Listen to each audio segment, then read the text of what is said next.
You know, November is Native American Heritage Month, and this morning we're featuring an award-winning Best Animated Short that was, for the first time ever, has qualified for the Oscars. POW is about a Native American kid who scrambles to charge his dying video game console at a bustling intertribal powwow. This is the semi-true story of my very first powwow. Many nations united by music, dancing, and that delicious fry bread.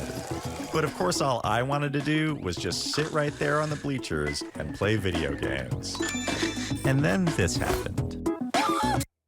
Oh, what happened next?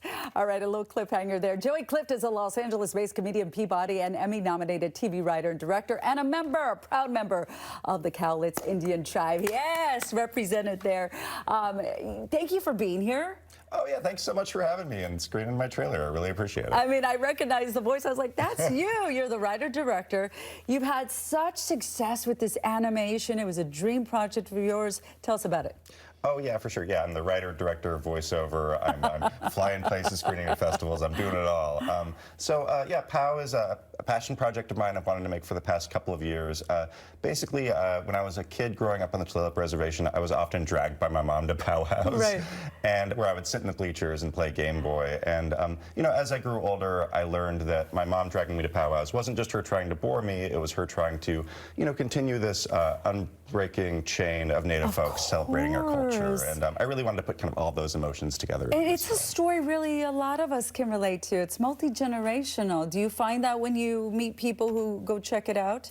Oh, yeah, something that's so great about screening the film, I've screened it at like 60 festivals around the world. Incredible. You know, everywhere from New Zealand and New York and tribal communities. And regardless of whether the audience is American, Native, non-Native, or, you know, anything in between, all the laughs are in all the same places, all the emotional responses are in all the same places, and really it just feels like it's a universal story, which, you know, especially it being Native American Heritage Month, it's cool to see that Native stories are universal. Amen. Everybody can relate to our stories. You know, and talk to us about the creative process, because I understand you'd really try to keep it authentic and Native. How did you do that with an animation?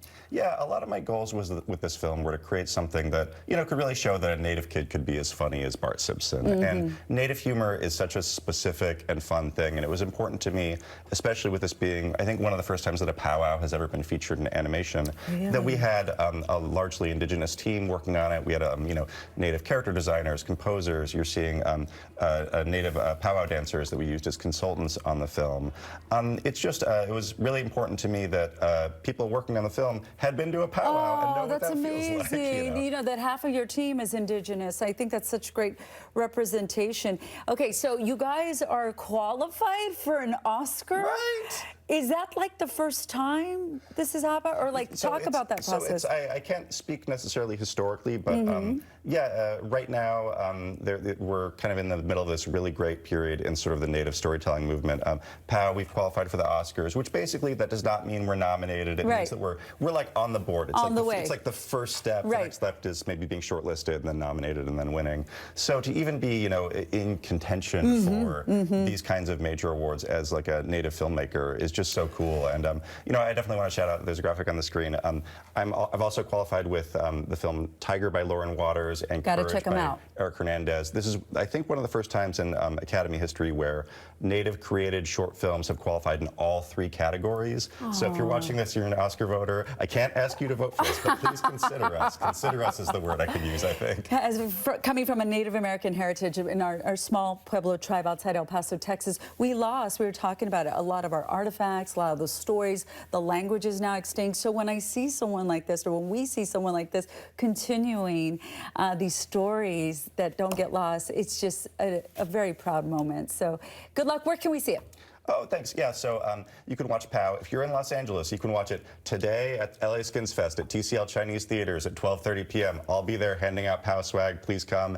And then if you can't make it to that, we're actually premiering in the FNX First Nations Experience streaming app tomorrow, November 24th. Really excited for people to see it the week of Thanksgiving. You can check it out for free on FNX.com, their streaming cap, their broadcast channels, or their YouTube channel. So please give POW a watch.